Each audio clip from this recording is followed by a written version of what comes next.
जब मैं 7 साल बाद लंदन से वापस आया तो पैसों के मामले में मुझे बैंक जाना पड़ा। वहाँ की ब्रांच मैनेजर बहुत ही खूबसूरत लड़की थी जिसने मुझे अच्छे तरीके से डील किया। बैंक के काम से फ्री होकर जब मैं घर वापस आया तो मुझे उसी ब्रांच मैनेजर लड़की की कॉल आई। वो मुझे कहने लगी कि आप अपना शनाख्ती कार्ड बैंक में ही भूल गए।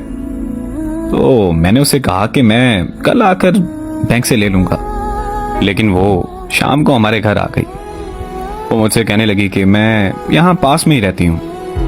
बैंक से वापस घर आ रही थी तो सोचा कि मैं आपको आपका शनाख्ती कार्ड वापस दे दी जाऊँ। हमारे घर में मेरे अलावा मेरे माँ बाप और एक छोटा भाई था। अम्मी ने उससे चाय का पूछा तो उसने हाँ कर दी। फिर उसने बैठकर हमारे साथ चाय पी और वापस अपने घर चली गई। वो मेरी अम्मी की काफ़ी अच्छी सहेली बन गई थी, इसीलिए वो रोज़ बैंक से वापसी पर हमारे घर से होकर अपने घर जाने लगी।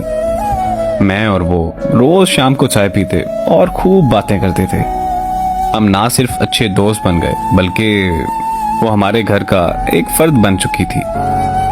फिर एक दिन उसे पता चला कि मैं लंदन वापस जा रहा हूँ तो वो मेरे कमरे में आकर रोने लगी और ये कहने लगी कि मैं आपसे बहुत ज़्यादा प्यार करती हूँ। मैं आपको देखे बगैर नहीं रह सकती, इसीलिए रोज़ आपके घर आती हूँ। आप प्लीज़ मुझसे इतनी दूर मत जाएं। उसका इजहार मोहब्बत सुनकर मुझे बहुत खुशी हुई क्योंकि मैं भी उससे बहुत ज़्यादा प्यार करता था, मगर इजहार करने से डरता था कि कहीं हमारी दोस्ती भी ख़त्म ना हो जाए।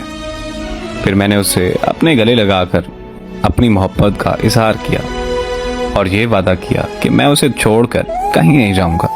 इस तरह मैं वापस लंदन नहीं गया। फिर हमारे घर वालों की मुलाकात के बाद हमारा रिश्ता पक्का हो गया।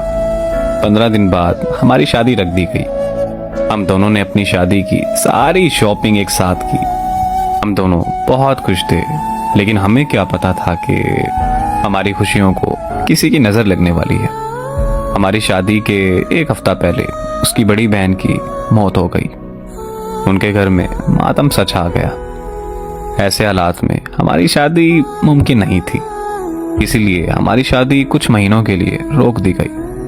वो बहुत चुप रहने लगी थी, मुझसे बात तक नहीं करती थी।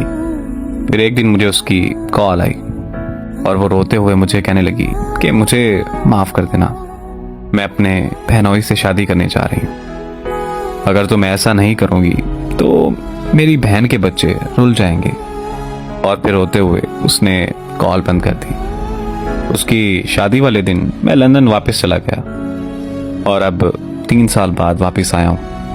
मैं वापस पाकिस्तान आना नहीं चाहता था, लेकिन अम्मी की जिद की वजह से मैं वापस आया। सुना है कि वो अपनी ज़िंदगी में बहुत खुश है। अल्लाह हमेशा उसे खुश ही रखे। मुझे नहीं पता कि उसने जो किया वो बेवफाई थी या वफा, मगर मैं आज भी उसे बेहद मोहब्बत करता हूँ और मैं उससे मोहब्बत अपनी आखिरी सांस तक करता रहूँगा।